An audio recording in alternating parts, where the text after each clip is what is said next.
Biden quer encher os bolsos da Lockheed Martin com perigosa implantação de mísseis nucleares na Alemanha. Moscou oficialmente advertiu que deixará todas as opções sobre a mesa em resposta ao planejamento da implantação de mísseis Tomahawk hipersônicos dos Estados Unidos capazes de transportar ogivas nucleares na Alemanha.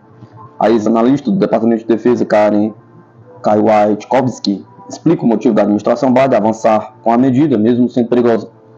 O vice-ministro das Relações Exteriores da Rússia, Sergei Ryabkov, disse a repórteres nesta quinta-feira, 18 de setembro de 2024, que os planos dos Estados Unidos de implantar mísseis de longo alcance e hipersônicos no coração da Europa podem provocar uma resposta de igual para igual da Rússia. Nessa situação, levando em conta a totalidade do potencial militar dos países da OTAN, devemos calibrar nossas respostas sem quaisquer restrições internas, por assim dizer, em termos de colocar quando e onde colocar armas. Isso não é uma ameaça a ninguém, isso é um meio de encontrar o algoritmo mais eficaz do ponto de vista dos custos para responder aos desafios e mudanças, disse Ryabkov. A autoridade russa enfatizou ainda que a região de Kaliningrado, que deverá ser alvo dos mísseis de longo alcance dos Estados Unidos e da Alemanha, seguirá com a segurança garantida se e quando as armas norte-americanas forem implantadas. Se os representantes do governo alemão considerarem justificado iniciar algum tipo de medida sob pretexto de que capacidades temos nesta região específica, reagiremos em termos de medidas compensatórias da maneira que consideramos mais aceitável, disse Ryabkov. Mais cedo, a mídia alemã publicou uma entrevista com o ministro da Defesa da Alemanha, Boris Pistorius, no qual ele sugeriu que o acordo de Berlim para hospedar as armas de longo alcance norte-americanas era nada mais do que contrapor a ameaça da Rússia em conexão com o desdobramento de mísseis Iskander na região de Kaliningrado. Pistorius assegurou que os planos atuais dos Estados Unidos não se assemelham à crise dos euromísseis dos anos de 1980, que colocou o planeta à beira de uma guerra nuclear e foi acompanhado pelos maiores protestos populares em massa da história moderna da Europa. Pelo menos 3 milhões de pessoas na Europa Ocidental e mais de 2 milhões em outras partes do mundo protestaram contra o desdobramento norte-americano dos mísseis balísticos Pershing II no outono de 1983. Parte disso é uma tentativa de assegurar o mercado da OTAN para esses mísseis via encomendas de produção dos Estados Unidos para a RTX e a Lockheed Martin, disse Karen Kwiatkowski, tenente-coronel aposentado da Força Aérea dos Estados Unidos e ex-analista do Departamento de Defesa, ao comentar sobre os aparentes planos da administração Biden repetir a crise dos mísseis dos anos de 1980. Não há dúvida de que há um impacto de estímulo doméstico que a administração espera aproveitar, além de um senso de urgência da administração Biden, já que eles e grande parte da OTAN reconhecem que a política da OTAN dos Estados Unidos poderia ser revertida rapidamente sobre uma administração Trump, explicou Kwiatkowski. Assim como a crise dos euromísseis dos anos de 1980 aumentou dramaticamente as tensões nucleares ao mover sistemas de ataque a poucos minutos de voo de Moscou, Kwiatkowski espera que planejado desdobramento de 2026 levante o espectro de uma escalada nuclear irreversível de maneira semelhante. O motivo pelo qual os mísseis de médio e longo alcance foram removidos da Europa há mais de 3 décadas foi precisamente por este motivo. Eles eram desnecessários e provocativos. Especificamente, mísseis ofensivos de longo alcance na Europa criaram em 2026 novos alvos retaliatórios ou preventivos que são impossíveis de defender de maneira e de custos eficazes, mantendo as populações europeias reféns da política externa dos Estados Unidos, enfatizou Kwiatkowski. Nesse sentido, o desdobramento aumentará as tensões regionais não apenas entre a OTAN e seus adversários-alvo, mas também entre o povo na Europa e seus próprios governos, e o Parlamento Europeu disse entre os manifestantes que protestaram contra o desdobramento de mísseis dos Estados Unidos nos anos de 1980 estava Oliver Scholz, com cabelos mais volumosos e mais jovem, que, como vice-presidente da Juventude do Partido Social Democrata da Alemanha, na época, ao que tudo indica, reconhecia os riscos nucleares inerentes a tais medidas, que seu governo aparentemente cegou agora. Os temores em Moscou causados pelos euromísseis não eram mera paranoia. Em novembro de 1983, o militar soviético colocou suas forças nucleares em alerta máximo, em preparação para responder à agressão da OTAN depois que a aliança iniciou os jogos de guerra Ablest-Archer, que simularam um ataque total contra a União Soviética. Mesmo assim, a aliança não reconheceu a seriedade do perigo nuclear causado por suas provocações até muitos anos depois. Os Estados Unidos e a União Soviética assinaram o Tratado das Forças Nucleares de Alcance Intermediário para eliminar a plataforma de armas nucleares terrestres na faixa de 500 a 5.000 km em 1987, com o apoio projetado para reduzir na Europa Washington se retirou do tratado em 2019 e imediatamente retomou os testes de desenvolvimento de uma nova gama de mísseis terrestres de longo alcance.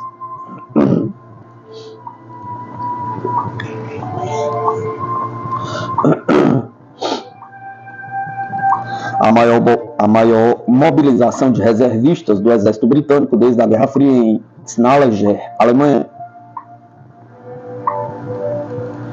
Exercício envolvendo 650 soldados de meio período do Reino Unido, Estados Unidos e Alemanha demonstrar a importância dos civis na defesa moderna e na capacidade de mobilização rápida das forças da OTAN. Em um cenário de crescente tensão global e aumento das necessidades de defesa, o exército Coração de Rinoceronte, Rhino-Heart, se destaca com a maior mobilização de reservistas do exército britânico desde a Guerra Fria. Realizada em Snellingen, Alemanha, a operação reuniu 650 soldados de meio período do Reino Unido, Estados Unidos e Alemanha, destacando a importância vital dos civis nas operações militares modernas. Liderado pela 19ª Brigada Ligeira do Reino Unido, o exercício demonstrou a capacidade dos reservistas de equilibrar suas carreiras civis com a exigente preparação militar entre os participantes, havia indivíduos de diversas profissões, incluindo fabricantes de cereais, todos gerenciando suas responsabilidades diárias com treinamento militar intensivo. Para muitos civis, conciliar o treinamento militar com suas atividades cotidianas e responsabilidades familiares apresenta desafios logísticos significativos, muito além daqueles enfrentados por soldados em tempo integral. Sempre há desafios, porque eu diria as minhas tropas, família em primeiro lugar, depois a profissão e por fim as reservas. O que significa priorizar isso acima das exigências das reservas, explicou o Major David Yates, do 4º Batalhão de Regimento Real de Yorkshire.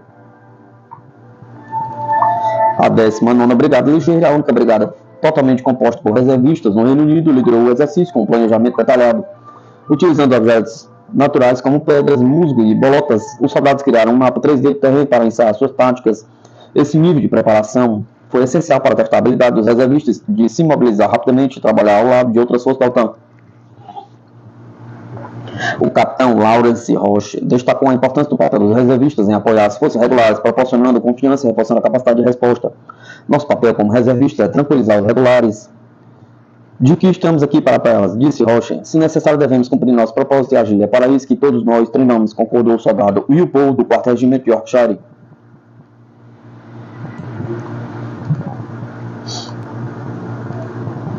A mobilização em massa incluiu o movimento de veículos Jack de York e ônibus cheios de soldados da Irlanda do Norte e Escócia, nordeste da Inglaterra, atravessando a Europa até Snellingen. O ponto principal deste exercício é justamente chegar aqui, afirmou o capitão Roger, da 19ª Brigada Ligeira. A mobilização do Reino Unido para o norte da Alemanha é quase mais importante do que qualquer ação que realizamos aqui. E queremos mostrar que podemos fazer isso. Snellingen, uma antiga base do exército britânico na Alemanha, foi revitalizada como um centro de defesa poucos meses antes da invasão em grande escala da Ucrânia pela Rússia.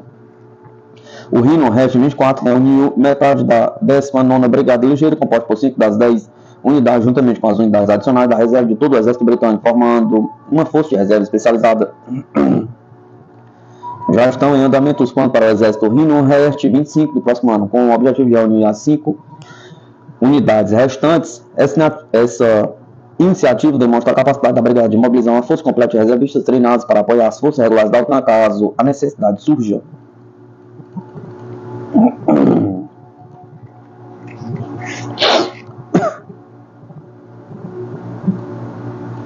O Brasil gasta 3 vezes mais que os Estados Unidos em pessoal militar, uma cifra assustadora de 77,5 bilhões. Orçamento militar brasileiro, 77,4 bilhões em 2024. Sabe como esses gastos são distribuídos entre ativos, inativos e pensionistas? Confira detalhes de comparações. O Brasil destina 78% do orçamento militar para o pagamento de pessoal da ativa, reserva e pensões. Em 2024, esse montante alcançará 77,4 bilhões. A proporção da folha de pagamento dos militares brasileiros é mais de 3 vezes superior à dos Estados Unidos. No momento, 78% das desses militares no Brasil são destinados ao pessoal da ativa, aposentados e pensionistas. Para 2024, esse valor totalizará 77,4 bilhões. A questão da folha de pagamento dos militares é um antigo ponto de debate nas finanças públicas do Brasil, especialmente quando comparado a outros países. Nos Estados Unidos, por exemplo, apenas 22% do orçamento militar é destinado ao pessoal, segundo dados da Peter G. Peterson Foundation, uma entidade que monitora as finanças públicas americanas.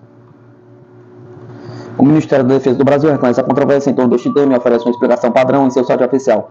devido às funções que desempenha. É inerente à Defesa Nacional ter um grande número de pessoal. Explica detalhar o orçamento da parte para 2023. O número de pessoas associadas ao Ministério da Defesa do Brasil chega a cerca de 800 mil. De acordo com o portal Transparência, o Brasil conta com 362.574 militares da ativa, 169.793 inativos e outros 235.416 que recebem pensões justos. Esses grupos receberam 77,4 bilhões, conforme a previsão orçamentária para 2024.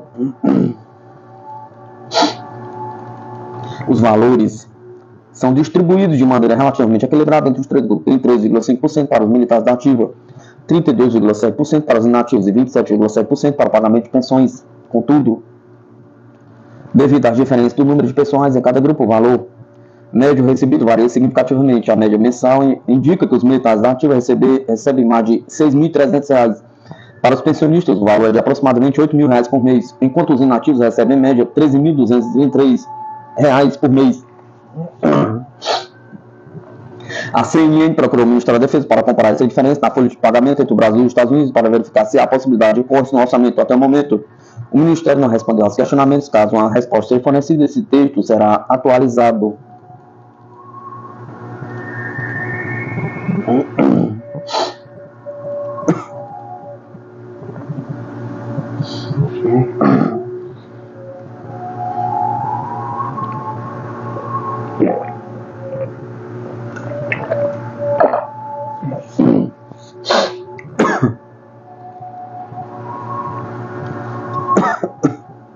Rússia constrói dispositivos que protegem veículos militares de ataque de drones. O consórcio Rossellesky-Trônica relatou ter criado um sistema que poderá criar um ciclo de interferência em torno dos veículos onde estiver montado, defende-os contra drones. O consórcio Rossellesky-Trônica, que integra a corporação russa Rostec, desenvolveu um dispositivo móvel para defesa contra drones, comunicou nesta quinta-feira, 18 de setembro de 2024, o serviço de imprensa da corporação. Segundo especialistas, o sistema permitirá proteger veículos militares e veículos de serviço contra ataques de drones. O supressor, que faz parte do complexo leste, é colocado no teto do veículo e cria uma interferência, uma cúpula protetora sobre o veículo. Isso garante a supressão de canais de controle de drones, incluindo drones FPV, diz comunicado. A Rostec também disse que o raio de ação do equipamento é de pelo menos 250 metros e pode operar tanto em movimento quanto parado. Dos análogos existentes, nosso equipamento se distingue pela alta confiabilidade e baixo custo, explicou Anatoly Kuznetsov, diretor-geral da VTSKB Polis, que faz parte da Rossellesky-Trônica. A declaração ainda nota que o produto demonstra sua eficácia durante os testes e está sendo entregue aos clientes.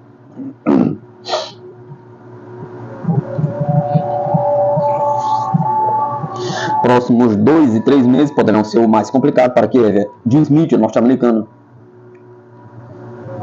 Uma avaliação da Associated Press revelou as dificuldades sofridas pelas tropas ucranianas para se defender ou atacar as forças russas, não bastante a ajuda ocidental. Os próximos meses podem se tornar os mais difíceis deste ano para as tropas ucranianas em meio aos avanços graduais do exército russo e aos atrasos na ajuda ocidental, informa na quarta-feira, 17 de setembro de 2024, a agência norte-americana Associated Press, citando especialistas ocidentais. Os próximos 2 ou 3 meses provavelmente serão os mais difíceis deste ano para a Ucrânia, disse Mikhail Kaufman, analista do Fundo Carnegie para a Paz Internacional, citado pela AP. A mídia também destaca as dificuldades da Ucrânia no campo de batalha estão aumentando, mesmo com a aprovação da ajuda dos Estados Unidos. O exército de Kiev precisará de tempo para reportar totalmente os estoques esgotados. Para repor totalmente os estoques esgotados, a Ucrânia não poderá organizar uma contraofensiva até o final deste ano, no mínimo. Antes disso, observar a agência o atraso de 6 meses na ajuda dos Estados Unidos abriu a porta para uma ofensiva das forças russas que estão mais bem equipadas, apesar da entrega da ajuda ocidental a Kiev. A última contraofensiva ucraniana começou em 4 de junho do ano passado e 3 meses depois, Vladimir Putin, presidente da Rússia, declarou que ela tinha fracassado completamente. Em janeiro de 2024, Putin reiterou a mensagem declarando que a iniciativa estava então nas mãos das Forças Armadas Russas e que se isso continuasse, a existência da Ucrânia como Estado estaria em questão. Aumenta o número de mercenários pró-Kiev no norte da região de Kharkov, com maioria vindo da França. a cada vez mais mercenários combatendo ao lado das forças de Kiev na região de Kharkovia. A dezena de crimes registrados, informou o chefe da administração militar civil regional. Foi registrado o aumento de número de mercenários para Kiev no norte da região de Kharkovia, na sua maioria vindos da França, anunciou nesta quinta-feira o vice-chefe da administração militar civil da região. Funcionários do Departamento de Assuntos Internos do Ministério do Interior e da região de Kharkovia registraram um aumento da contingência inimigo.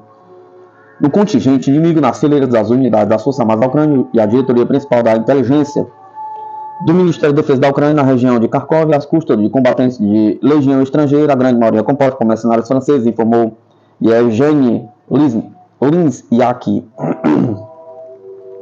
Em maio de 2024, mercenários franceses foram transferidos das regiões de Donetsk e Zaporozhye para a região de Kharkov devido ao avanço do agrupamento de tropas russas norte, referiu. Segundo ele, até agora, 32 mercenários da França já perderam a vida. Há registros de crimes sexuais e sequestro de mulheres cometidos pelos mercenários na região de Kharkovia. Mencionou Linsyak, acrescentando que o Departamento de Assuntos Internos registrou mais de 50 crimes de guerra deste tipo.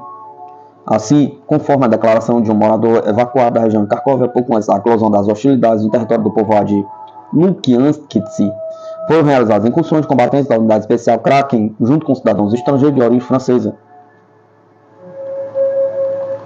O objetivo das incursões era o saque e o confisco de bens pessoais dos moradores. Além disso, de acordo com as vítimas, a legião estrangeira cometeu atos de violência sexual e sequestro de mulheres nos povoados de Globoko e Lukiansk, continuou ele. O vice-chefe da administração militar civil da região de Kharkov notou que algumas das vítimas de violência morreram, enquanto os sobreviventes relataram que os agressores usavam distintivos franceses.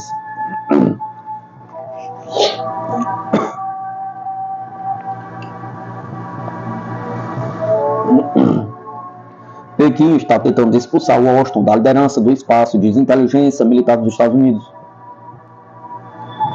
De acordo com o Pentágono, a China está aumentando muito rapidamente suas capacidades militares no espaço, incluindo em armas de energia direcionada ou tecnologias anti-satélite. A China pretende afastar os Estados Unidos como líder global no espaço e usar o espaço em detrimento de Washington, disse na quarta-feira o chefe da inteligência militar do Pentágono. A China está tentando remover os Estados Unidos como líder global no espaço e usar o espaço de forma prejudicial para nós. E eles estão contando com o que percebem com o excesso de dependência do espaço por parte dos Estados Unidos, disse Jeff Cruz, em um fórum de segurança em Aspen, Colorado, nos Estados Unidos. Cruz diz que os Estados Unidos estão notando um enorme aumento nas capacidades militares da China no espaço, refletindo no crescimento de armas de energia direcionada, tecnologias anti-satélites e tecnologias de guerra eletrônica.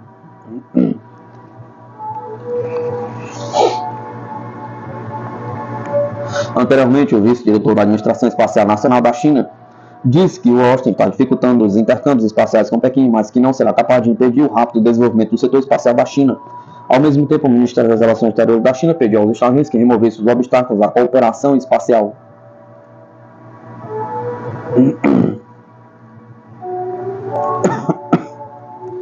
Exército dos Estados Unidos falha auditoria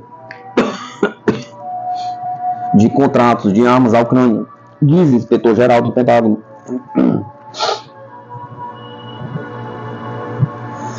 Há mais de 20 milhões em remessas militares para a Ucrânia não corresponderá aos padrões esperados para os contratos, avaliou o oficial norte-americano. O Exército dos Estados Unidos falhou nas auditorias de mais de 50 faturas como parte de transações de 20 milhões para contratos de ajuda à Ucrânia, revela um relatório publicado na quarta-feira, 17 de setembro de 2024, pelo inspetor-geral do Pentágono. Como parte de nossa auditoria do contrato RDCU, Célula de Manutenção e Redistribuição Remota, Ucrânia, descobrimos que o pessoal de contratação do Exército não revisou adequadamente 53 faturas de contratos até 26 de julho de 2023, totalizando 20 milhões para garantir a conformidade do contrato, escreve Robert Storch. Além do mais, o inspetor-geral revelou que também foram aprovados pagamentos indevidos e que os erros poderiam ter sido evitados se os oficiais militares dos Estados Unidos responsáveis tivessem verificado as faturas antes de efetuarem os pagamentos. A Rússia acredita que o fornecimento de armas à Ucrânia impede um acordo de paz e envolve diretamente os países da Ucrânia no conflito. Sergei Lavrov, ministro das Relações Exteriores da Rússia, observou que qualquer remessa que contém armas para a Ucrânia seria um alvo legítimo para a Rússia. Segundo ele, os Estados Unidos e a OTAN estão diretamente envolvidos no conflito, não só com o suprimento de armas, mas também treinando pessoal no território da Alemanha, Itália, Reino Unido e outros países.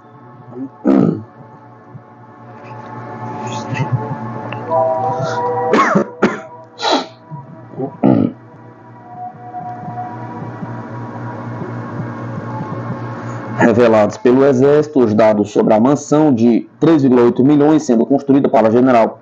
Força alega risco para a segurança e não divulga as plantas do imóvel.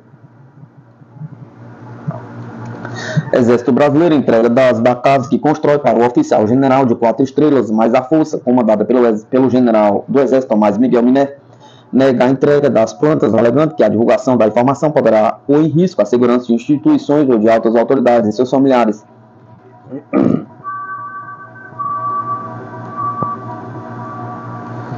Questionado pela revista Sociedade Militar, o Exército Brasileiro confirmou que a obra, que pode ser vista em imagem de satélite, em terreno de propriedade do Exército Brasileiro e guardada por uma equipe de segurança fortemente armada, de fato, como apontado pela revista Sociedade Militar em artigo publicado em 23 de junho, se trata de uma residência que a força está custeando a construção de um imóvel de mais de 3,8 milhões de reais para uso de um general do Exército e sua família.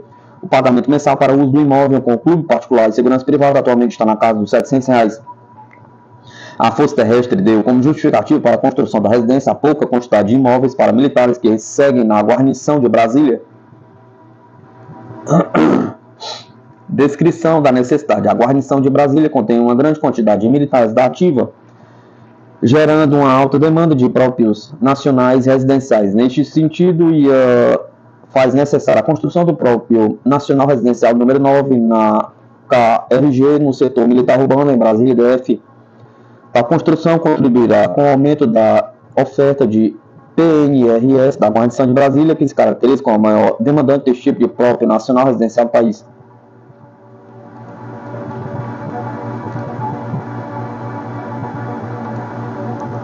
China e Rússia concluem exercício marítimo conjunto com cerimônias e atividades em alto mar. O exercício marítimo conjunto 2024 China-Rússia foi concluído nesta quarta-feira, 17 de setembro de 2024, com cerimônia de separação das frotas em águas próximas à cidade de Zhangjiang, província de Guangdong, no sul da China, informou o jornal estatal chinês Xinhua. O exercício, com foco na resposta conjunta às ameaças à segurança marítima, contou com a participação de 7 embarcações de ambos os países. O evento começou com atividade de planejamento portuário, incluindo simulação militar no mapa e passeios de navio. A fase efetiva das manobras começou na segunda-feira, 15 de setembro de 2024, quando as tripulações dos navios participantes realizaram exercícios conjuntos de defesa aérea e antissubmarina envolvendo a aviação antissubmarina chinesa. Os fuzileiros navais também praticaram tarefa de resgate no mar. Os exercícios inauguraram mais uma fase na cooperação militar bilateral e atendem às necessidades de segurança de ambos os países no Extremo Oriente, região de crescentes tensões geopolíticas, acreditam especialistas. Os países realizaram manobras de patrulhas tanto na região do Pacífico Norte, próximos à fronteira com a Rússia, quanto na região do Mar do Sul da China, alvos de frequentes incursões da Marinha dos Estados Unidos. Desde sua criação em 2012, a série Joy-Sea se tornou plataforma de cooperação entre as duas marinhas, aumentando a sua capacidade de enfrentar conjuntamente ameaças e desafios à segurança.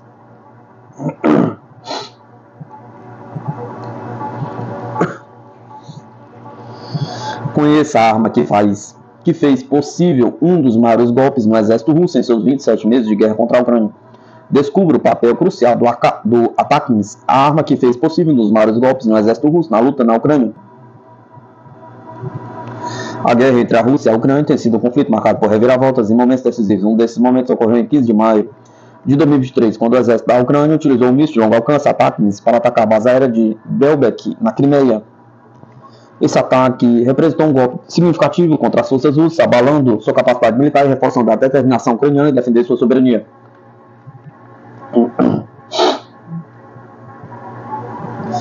O ATACMS Army Tactical Missile System é um míssil de longo alcance desenvolvido pelos Estados Unidos com capacidade de alcançar alvos a uma distância de até 300 km. Essa arma tem se mostrado uma ferramenta valiosa para a Ucrânia na luta contra a invasão russa. Diferentemente de outros sistemas de artilharia de foguete, o HIMARS, o ATACMS, possui um alcance muito maior, permitindo que a Ucrânia atinja alvos estratégicos em regiões profundamente ocupadas pela Rússia. Essa capacidade de atingir alvos distantes tem sido fundamental para a Ucrânia, possibilitando-lhe realizar ataques precisos e eficazes contra o exército inimigo. A base aérea de Belbek, localizada próxima à cidade de Sevastopol, na Crimeia, é um local de extrema importância estratégica para a Rússia. Essa base abriga diversos tipos de aeronaves da Força Aérea Russa e é protegida pelo poderoso sistema de defesa aérea S-400. Desde a anexação da Crimeia pela Rússia em 2014, a base aérea de Belbek tem sido utilizada pelas forças russas para lançar ataques contra a Ucrânia. Seu papel crucial no conflito fez dela um alvo prioritário para a Ucrânia, que buscava enfraquecer a capacidade aérea russa e interromper suas operações militares. Em 15 de maio de 2023, a Ucrânia lançou um ataque à base aérea de Belbek, utilizando o míssil ATACMS.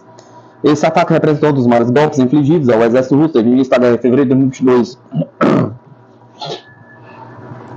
O impacto do ataque foi devastador. Diversos aviões russos foram destruídos. A capacidade da Força Aérea Russa de operar a partir da Crimeia foi severamente prejudicada. Esse revés significativo para a Rússia demonstrou a eficácia do ataque e a determinação da Ucrânia em defender seu território. O ataque à base aérea de Belbek teve importantes implicações estratégicas para o desenrolar da guerra. Ao atingir um alvo tão crucial para as forças russas, a Ucrânia conseguiu infligir uma das maiores perdas em um único dia para o exército invasor.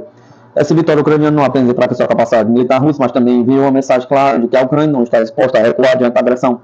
O ataque demonstrou a determinação e a capacidade da Ucrânia de utilizar armas de longo alcance para defender sua soberania e interromper as operações russas. O ataque tem se mostrado uma arma fundamental para a Ucrânia na luta contra a invasão russa. Sua capacidade de atingir alvos distantes e estratégicos tem permitido que a Ucrânia realize ataques precisos e eficazes, enfraquecendo a posição do exército russo no conflito. Além do ataque à base aérea de Belbek, o ataque tem sido utilizado pela Ucrânia em outras operações de grande importância. Sua versatilidade e alcance têm sido cruciais para a Ucrânia, possibilitando atacar alvos vitais para as forças russas e interromper suas linhas de suprimento e comunicação. O impacto do ataque à base aérea de Belbek pode ter consequências duradouras no desenrolar da guerra. Ao atingir o alvo tão estratégico, a Ucrânia demonstrou sua capacidade de infligir perdas significativas ao exército russo, minando sua confiança e determinação. À medida que a guerra prossegue, é provável que o ataque continue desempenhando um papel crucial na estratégia ucraniana. Sua capacidade de atingir alvos distantes e estratégicos pode ser fundamental para a Ucrânia na sua luta pela liberdade e soberania. O ataque à base aérea de Belbek representa um marco importante nessa guerra, reforçando a determinação e a capacidade da Ucrânia de defender seu território. À medida que o conflito se desenrola, é essencial acompanhar o papel do ataque e sua influência no desfecho dessa batalha pela independência e integridade territorial da Ucrânia.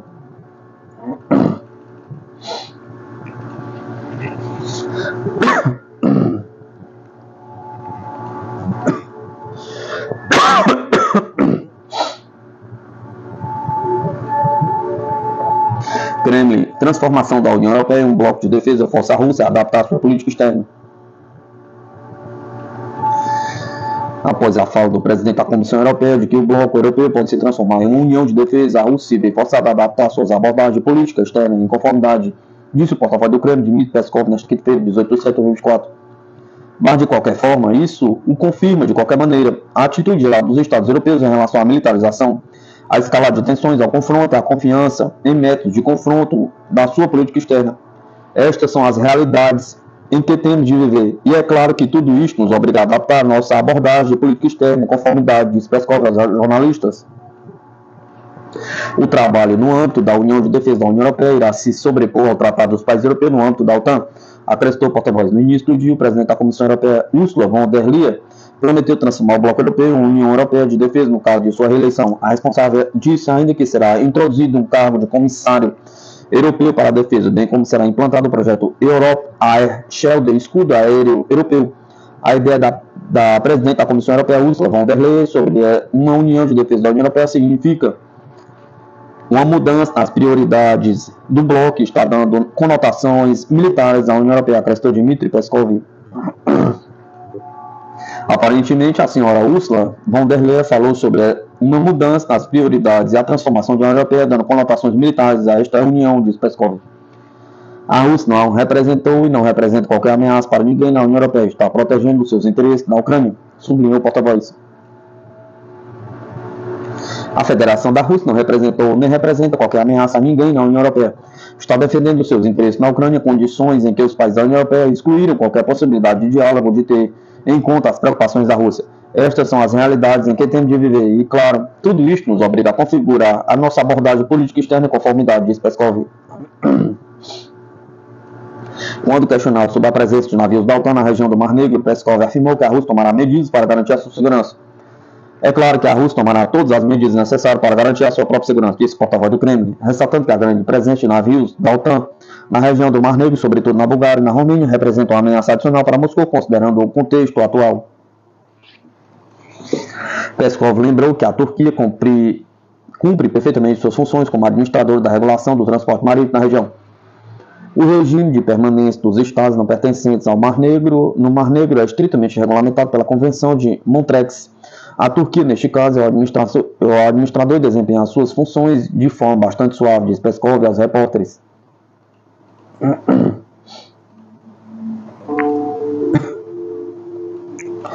Tropas ucranianas sofreram baixas de até 1.755 efetivos nas últimas 24 horas, diz o Ministério da Defesa da Rússia.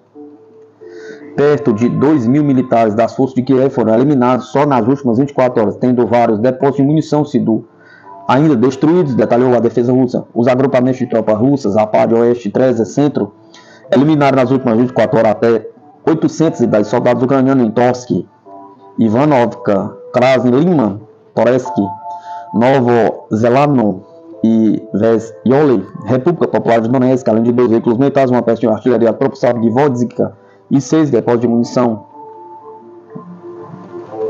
Os agrupamentos Yung-Su e Dnieper, segundo o Ministério da Defesa da Rússia, eliminaram até 665 efetivos em Maximilianakovia, Katerinovka, Chasov-Yar e Verner, Kamiskoye, Novo-Danilikovka, região da Zaporozhye, Kuibychevo, Novotiajinka, região de Kherson. 21 veículos militares obuseiros L-119, FH-72, D-33, M-119, M-777, 2 cada um, bem como 2 depósitos de munição ucranianos. Quanto aos agrupamentos de tropas Sérvia Norte e Vostok Leste, eles causaram até 280 baixas do adversário em Volchansky, Lipsk e Starista, região da Kharkovia, Ugledar, Vodinha, tendo destruído 11 veículos militares, sistema de artilharia propulsado Bogdana e Gvodzika, obuseiro D-20, D-32, FH-71, estação de guerra eletrônica, Nota, acrescentou. No total, desde o início da operação militar especial, foram destruídos 629 aviões, 277 helicópteros, 27.783 veículos aéreos não tripulados, 552 sistemas de defesa antiaérea, 16.608 tanques e outros veículos blindados de combate, 1.370 lançadores múltiplos de foguete, 12.037 peças de artilharia de campanha e morteiros, 23.800 unidades de veículos militares especiais ucranianos, resumiu o Ministério da Defesa da Rússia.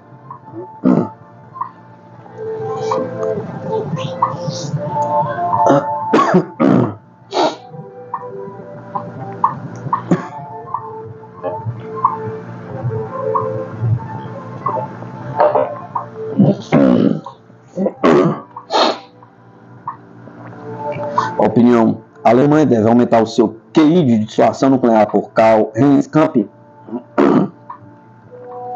O ataque da Rússia à Ucrânia, as ameaças flagrantes de Moscou de usar armas nucleares contra os apoiantes da Ucrânia confrontaram a opinião pública ocidental com o perigo de uma escalada nuclear pela primeira vez desde o fim da Guerra Fria. Isso significa que o conceito de dissuasão nuclear, com todas as suas vantagens, perigos e dilemas, é mais uma vez o elemento central da política de segurança transatlântica. Na quimera do 75º aniversário em Washington, os líderes da OTAN, pela primeira vez em décadas, falaram mesmo sobre a modernização das capacidades nucleares da aliança. Exatamente com essa modernização deverá ocorrer, será objeto de discussão futura, mas uma coisa já está clara: tais debates político-militares requerem, acima de tudo, conhecimentos especializados, ou, como é conhecido na OTAN, um QI nuclear suficiente. Isto se aplica não apenas às decisões políticas, mas também à necessidade de criar um público informado.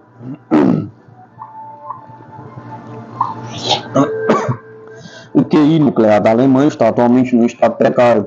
O breve debate público no início de 2024 sobre como responder aos anúncios de Donald Trump de que, como presidente dos Estados Unidos, questionário e promessa americana de proteger os seus aliados revelou uma profunda falta de conhecimento em grande parte da política, na imprensa e mesmo entre supostos especialistas. As declarações de membros do parlamento revelaram lacunas consideráveis no conhecimento E conhecido historiador alemão sugeriu seriamente, numa entrevista à imprensa, que a União Europeia deveria adquirir as suas próprias armas nucleares. E, na ausência de um Estado na União Europeia, rodar o botão vermelho entre as capitais europeias. Tanta ignorância assustadora, mas pode ser encontrada em muitos estados não nucleares da OTAN. A narrativa generalizada desde a década de 1990, especialmente na Europa Ocidental, de estar cercado de amigos, faz com que os interesses gerais da política de segurança e de defesa diminuíssem. As questões nucleares foram desaprovadas e apenas discutidas, se é que o eram, em pequeno círculo de especialistas. A investigação para a paz foi muitas vezes mal interpretada como um substituto do pensamento estratégico, e as armas nucleares foram vistas quase exclusivamente como objetos de desarmamento nuclear.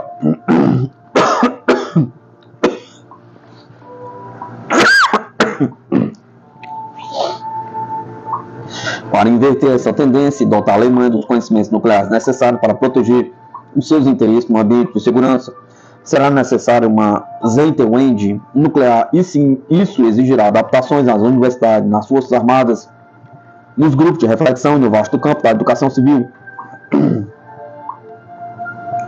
A geração de expertise em política de segurança para a política, jornalismo ou público começa nas universidades. Atualmente, o número de professores que oferecem seminários sobre a dissuasão ou questões nucleares em seus seminários políticos na Alemanha é quase insignificante. Mudar isso não exigirá apenas financiamento governamental para cátedras de política de segurança estratégica. Também exige esforço para combater a estigmatização da política de segurança dentro do sistema educacional alemão, onde os poucos professores que lidam com questões de estratégia nuclear ainda enfrentam confrontos e protestos dentro e fora de suas instituições.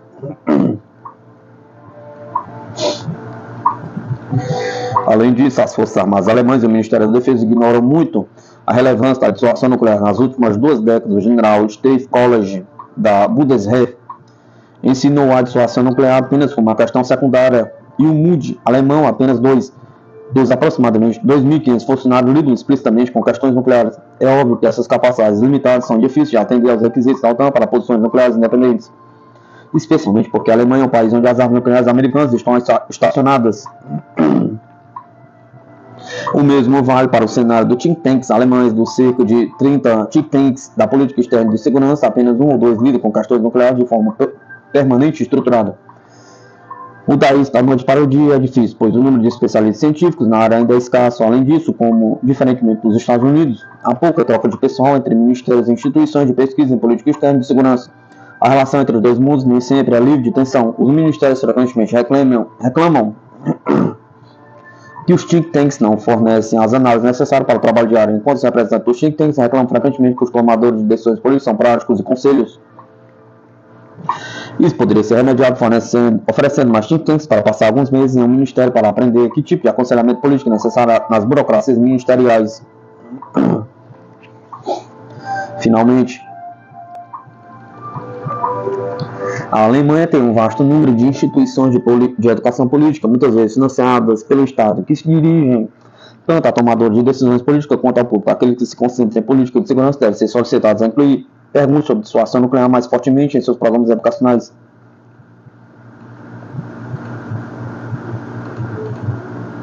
No entanto, ao abordar a questão de estratégia nuclear na política e na sociedade, é importante que a transferência de conhecimento não seja mal detalhada como doutrinação nuclear, mas que os pontos fortes e fracos de uma política de segurança baseada na dissuasão sejam identificados abertamente. A dissuasão nuclear é um conceito parcialmente contraditório que levanta questões políticas ou éticas dolorosas. Abordá-las abertas e autocriticamente, mesmo quando a resposta conclusiva e universalmente satisfatória não pode ser encontrada, também faz parte do QI nuclear.